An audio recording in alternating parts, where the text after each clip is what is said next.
Hi.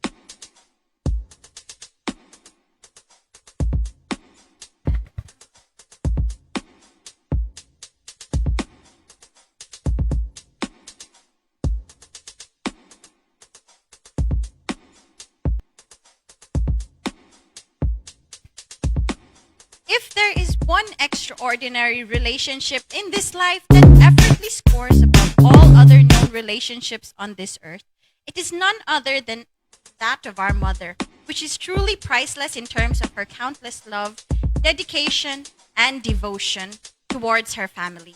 Today, we will honor the contribution of mothers and ang kanilang pagsisikap at pagpupunyagi, ang pagmamahal at pagsasakripisyo para sa pamilya at mga pangarap at katatagan bilang isang babae at isang ina. Our founder, Mary Rose, my mother, is one of these amazing women. Her advocacy and burning flame to empower Filipino women and to uplift the lives of Filipinos never stops. And that makes her the heart of this project. Hashtag Pusong Entrep and Puhunan Power. Para sa isang responsableng ina, wala siyang hinding gagawin.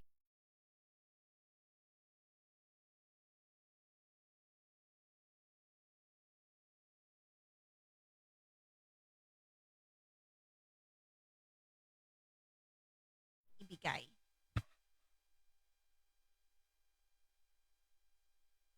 Ngayong araw ay ibabahagi namin sa inyo ang kwento at pangarap ng dalawang dakilang ina mula sa Maragondon, Cavite at isa naman sa Dasmariñas, Cavite. Sila ay si Nanay Adelaida, Nanay Evelyn at Nanay Amelisa. Mga nanay na tunay na bayani ng buhay at mga nanay na entrepreneur pa.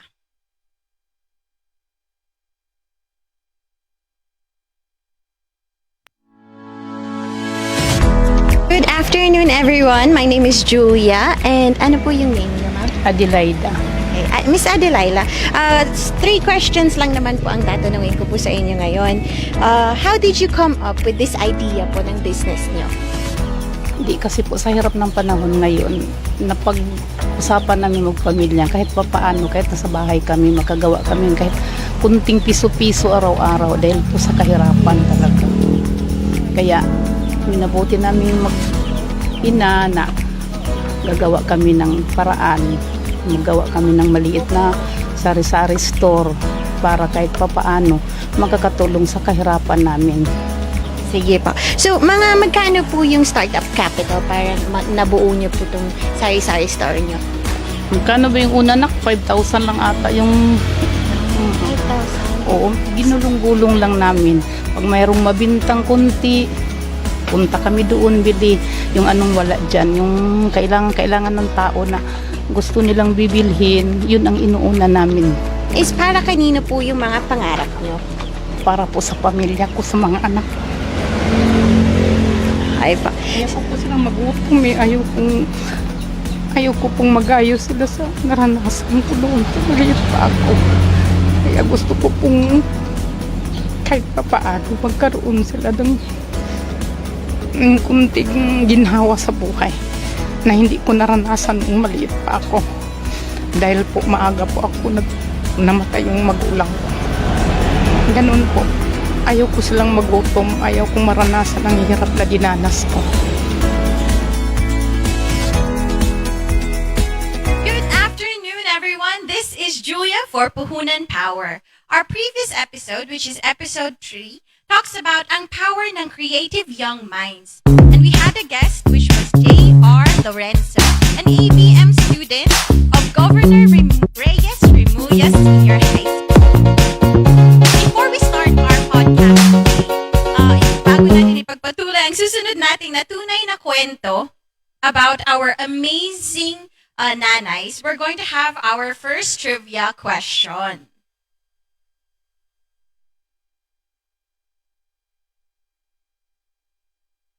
So, ang first trivia question is, anong taon unang ipinagdiwang ang araw ng mga ina? Alright, okay. So, just comment your answers or questions down below. And magme-message po kami para sa mga amazing prizes ninyo. Now, we're also going to do a shout-out po sa mga winners natin dati. So, we have Waylon Lua, Hugo, Noah Villanueva, Mitch Mortel. Who else do we have here? We also have J.R. Lorenzo, ng ating last podcast. And then we also have OFWs, or OFW moms abroad from Middle East and Canada. And shout out din kay Vicky Ramos from Kuwait. Okay, so continue watching our live, everyone. And then we do advise you, or we do encourage you to go ahead and comment your answers. And then comment as well like this. We have, ang nanay ko ay si blank. And then, siya ay blank. So, ang example natin is, ang nanay ko ay si Mary Rose. Siya ang the best mom para sa akin. So, kung sino yung magko-comment dyan na pinakamagandang comment about their mom, magkakaroon din kayo ng papremyo mamaya. So, just comment down below, everyone. Okay, next. So one thing as well that I can talk about would be how the dedication of entrepreneur mothers are. I remember that before when I was still younger, my mom always had to juggle the ones that she has to do for her business and raising both me and my sister up. So she always tried to make sure as soon as we wake up, we have food on the table, everything is prepared and that. And then the next, after like 2 hours or 3 hours, she'll be doing her businesses, which was before was denim wear. And then after that, we also did, agriculture as well. So our next one, before we go to our next video, or our next nanay, is pag-aalagang walang kapantay, pagmamahal na walang hinihintay na kapalit. Pangunawang hindi masukat, yan ang isang ina. Ako po si Del Nanaga Heraldo, nakatira po sa Block 4, Lot 1, Manhattan Street. Gusto ko po madagdagan po ang aking puhunan at makaano po ako ng aking parisan, mapagpatuloy po dahil kulang po ako ng pang-pinansyal po.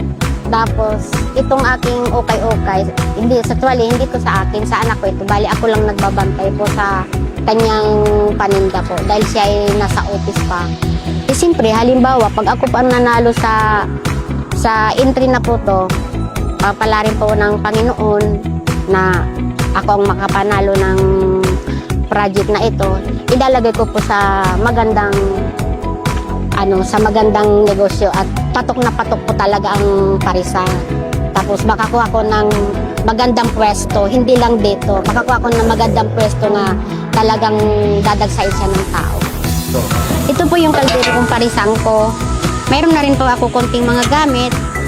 Kung papalarin po ako sa itong ginagawa nila sir na kung sino mananalo, sana kung akong mananalo, dito ko na po lalagay yung pinanalunan ko po. Alright, so nakita naman natin ang inspiring story ni Nanay Delna from Dasmariñas, Cavite. So talagang masasabi natin na sobrang inspiring ang mga nanay, no? They really try to do their best for all of us so that we can grow up to be, amazing women, amazing men, and at the same time juggle us about our financials at the same time. So it's very inspiring. I used to remember how my mom, she still just has time for us, even though she's really tired. She would come home and then ask us about how was our day, how everything went, and then at the same time, she would still have time to make sure that she's going to say, oh, why did you do this? Yung parang papagalitan ka pa. Yung umuwi ka na, pinagalitan ka pa. Ganun. But that's what what we have, right? We have our mothers to do that. Now, before we go to our next or our third nanay, we have our second trivia, which is, anong bulaklak ang traditional na binibigay tuwing araw ng mga ina? Okay? Nanghahalugan itong a mother's undying love.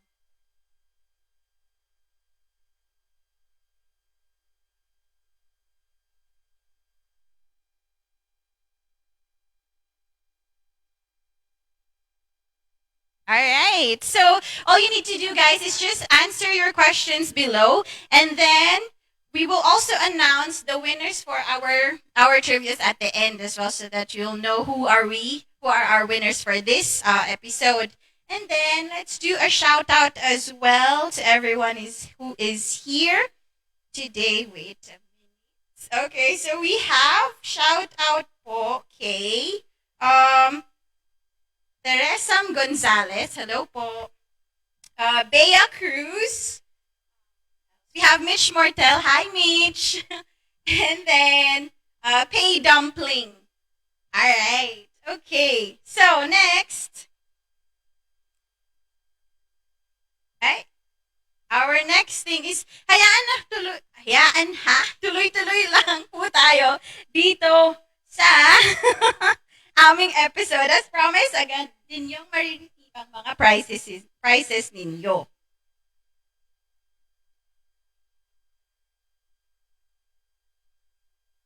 Okay. So, our next nanay would be Nanay Evelyn.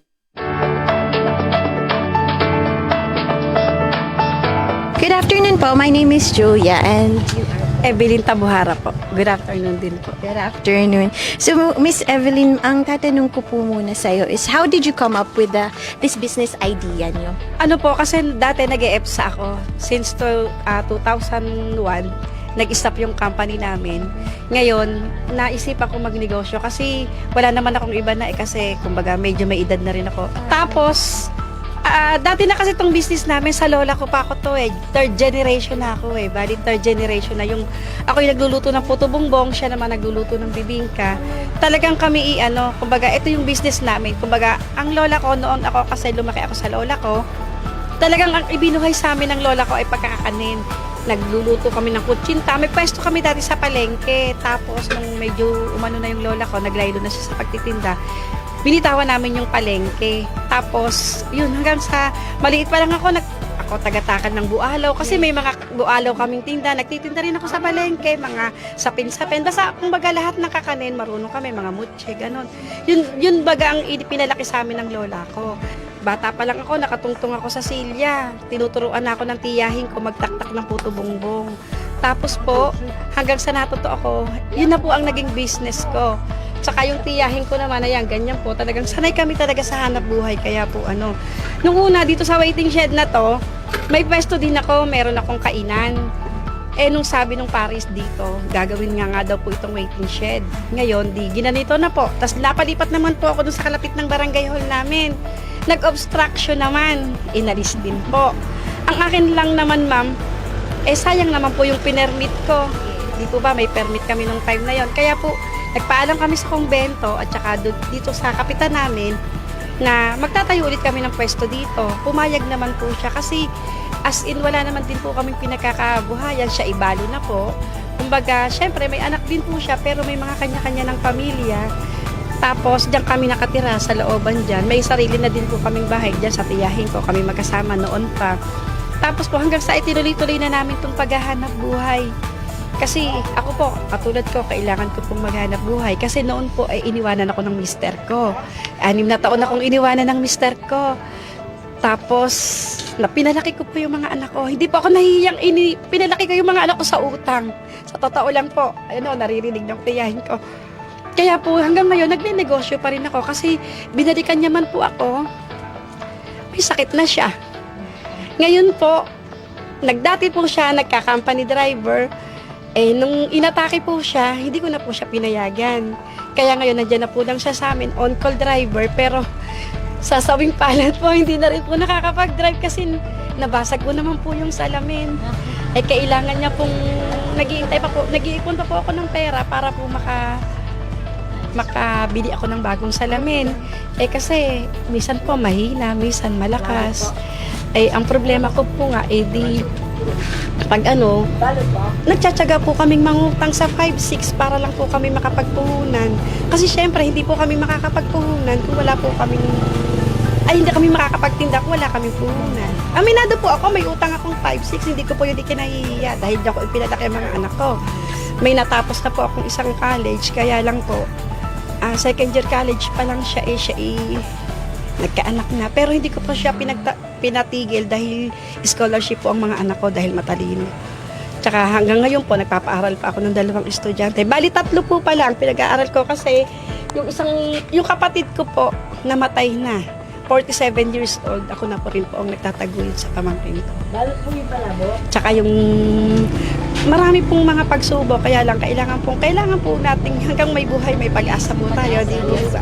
Yo, bakit ka po ba dapat manalo ng 50,000 pesos? Kasi ang akin po, pag nanalo ako, malaking bagay na po sa amin yun. Hindi na po namin kailangan mangutang ng puhunan. Madadagdagan pa po yung paninda namin.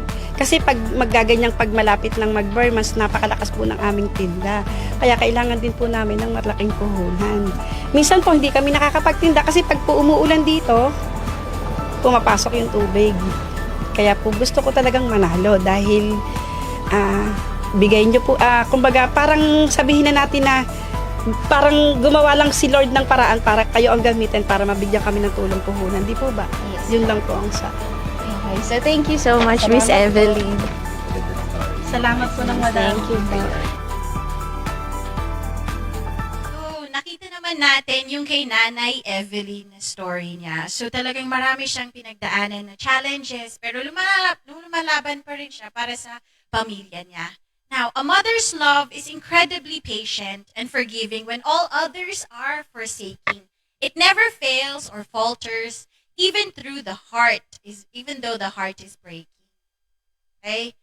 So, kagaya sa mga anak tulad ko, right? Bigyan natin ng halaga ang mga walang katumbas na pag-ibig na binibigay sa atin ng ating mga nanay, right? Kasama pa rin sila hanggang ngayon. Count each day, celebrate each moment.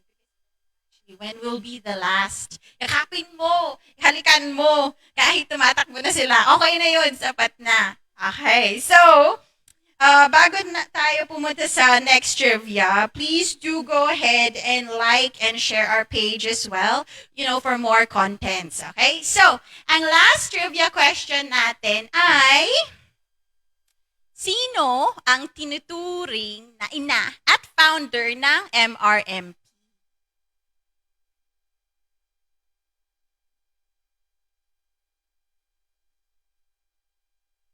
Alright, so comment your questions down below to win our exciting prizes. Alright, now, congratulations sa mga winners natin. So, our trivia number 1 winner is, meron na ba tayong winner? Okay, hang on. Okay, so, for our trivia number 1, our winner is Bea Cruz. And ang tamang sagot dyan is 1908. Alright? Next, for our trivia number 2. Our trivia number 2 is, anong bulaklak ang tradisyonal na binibigay tuwing araw ng mga ina nangangahulugan itong A Mother's Undenying Love? The right answer is the carnation flower. And ang nakakuha ng tamang sagot ay si Teyi Vintena. Alright. Okay, so for our last trivia of the day, okay, which is sino ang tinuturing ina at founder ng MRMP? So, ang nakakuha niyan is Adolfo Baroma Jr. And ang tamang sagot natin ay Mary Rose. Hey, alright, next. So, congratulations sa mga winners natin ngayon. Don't forget as well, sa susunod natin na live, we we'll also do the trivia questions again. So always stay tuned and like and share our pages for more contents. Next, para naman sa mga entrepreneurs natin, we're going to give you some tips or mga katangian ng isang hashtag pusong entrep.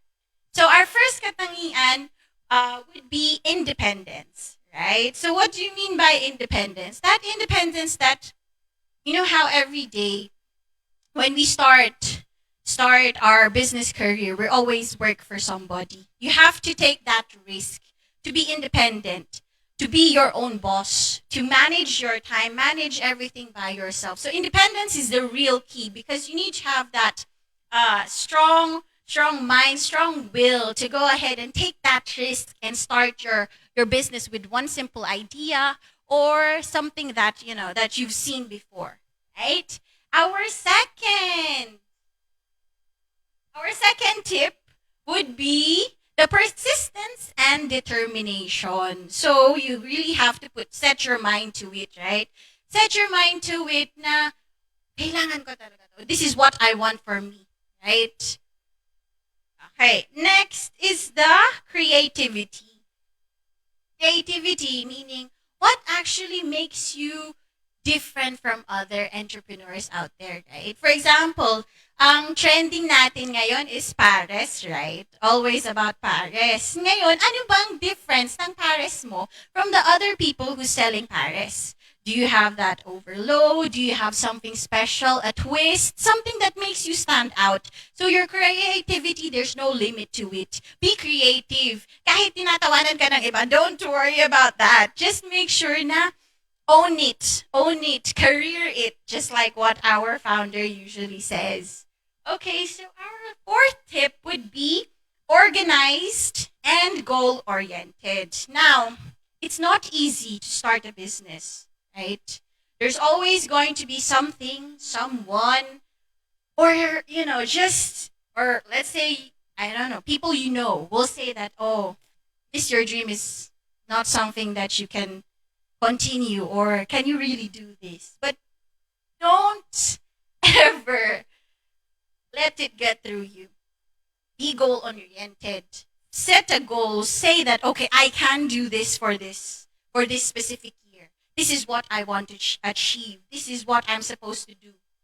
Don't try to go and say, I can't do this no more. No, stay positive. Organize everything that you need to do and make sure that you get the right goal that you need. Okay? So, bago natin i-end tong podcast natin, right? I just want to say thank you for everyone who is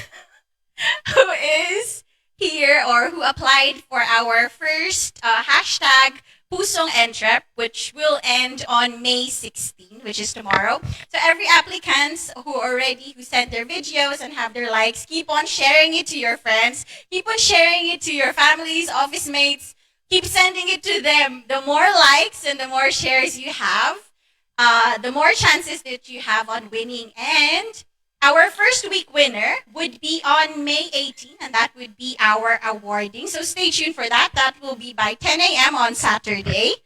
Now, another thing that we need to do, so for those who already sent us their video but is not included on the first week, don't get disappointed or don't get, wag po kayong parang, sabi na, ay, hindi pala ako nasali. Okay lang yun because we still have a second set. And this program, hashtag Pusong Entrep, is a 6 months program. So, our next set of winners would be, or our next set of competition would be on May 22 to June 6. Okay? So, stay tuned for that as well. Ngayon, don't forget to follow our social pages. So this is our social page in Facebook, Alt MRMP OPC. And then for our Instagram, we have MRMP_OPC. For Twitter, at MaryRoseMP_OPC. And for our TikTok, it's Alt MRMP_OPC. And YouTube, Alt MRMP OPC.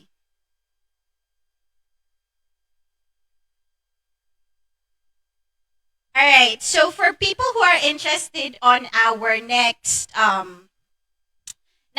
week's competition, all you need to do is go ahead and go to our website, which is www.mrmpopc.org. And there you will see, once you click register, you will get to see our mechanics. So just go ahead and read that. Now, if you would like to go ahead and send your video from there, you will see a click. Just click the register button, and then it will give you our Google form where you can send in your 1-minute video kung bakit ikaw ang kailangan manalo ng 50,000 pesos. And then, kung ayaw mo naman pumunta at mag-upload ng video nyo sa website, you can also go to our Facebook, message us, and we can help you to get you started.